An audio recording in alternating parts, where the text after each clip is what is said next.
Doctor نے جب میرے والد کے حقے پر پابندی لگائی تو یہ خبر میرے والد کے لیے سورہ اسرافیل کی حیثیت رکھتی تھی۔ وہ پریشان ہو گئے، لیکن ڈاکٹر کا فیصلہ عدالتی فیصلہ تھا۔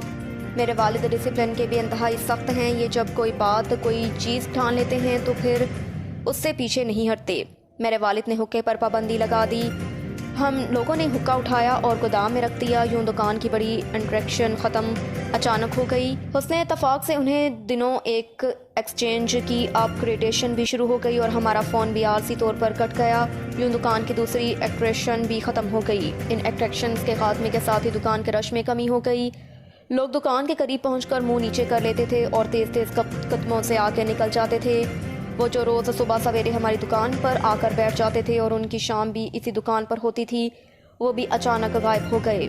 ہم جن کو والد کا انتہائی قریبی دوست سمجھتے تھے، جو لوگ ہمارے چچا جی ہوتے تھے، جو گلی میں داخل ہو کر اونچی آواز میں چودھری صاحب کا نعرہ لگاتے تھے اور جو گھنٹوں ہمارے والد کی تعریفیں کرتے تھے، وہ سب بھی غائب ہو گئے۔ ان کی شکلیں تک ہم بھول چکے تھے۔ میرے والد سارا دن دکان پر اکیلے بیٹھے رہتے تھے۔ گاہک آتے تھے، منشی اور دکان کے کارندے گاہکوں کو ڈیل کرتے تھے، لیکن وہ لوگ بھی میرے والد کے قریب نہیں جاتے تھے۔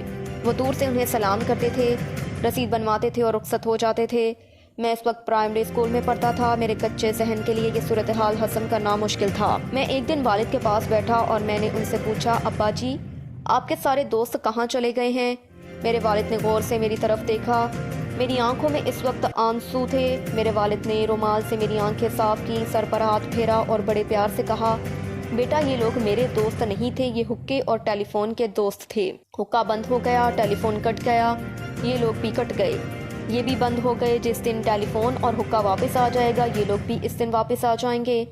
میرے کچے ذہن نے یہ فلسفہ سمجھنے سے انکار کر دیا۔ میرے والد نے میرے چہرے کی گومگو پڑھ لی۔ وہ بولے، بیٹا، یاد رکھو، اللہ تعالیٰ جب آپ کو کوئی نعمت دیتا ہے تو یہ نعمت اپنے ساتھ نئے دوست لے کر آتی ہے، لیکن ہم نعمت کے ان دوستوں کو اپنا دوست سمجھ بیٹھتے ہیں۔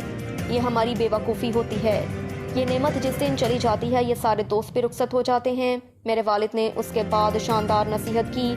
انہوں نے کہا کہ بیٹا، آپ کا اصل کمال یہ ہوگا کہ آپ نعمتوں کے دوستوں کو نعمتوں کا درست دوست رہنے دو۔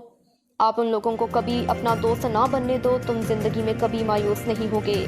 میرے والد نے کہا کہ بیٹا، آپ کا رکے دوستوں کو کار کا دوست سمجھو، کاروبار کے دوستوں کا کاروبار کا دوست سمجھو اور اپنے عہدے کے دوستوں کو عہدے کا دوست سمجھو۔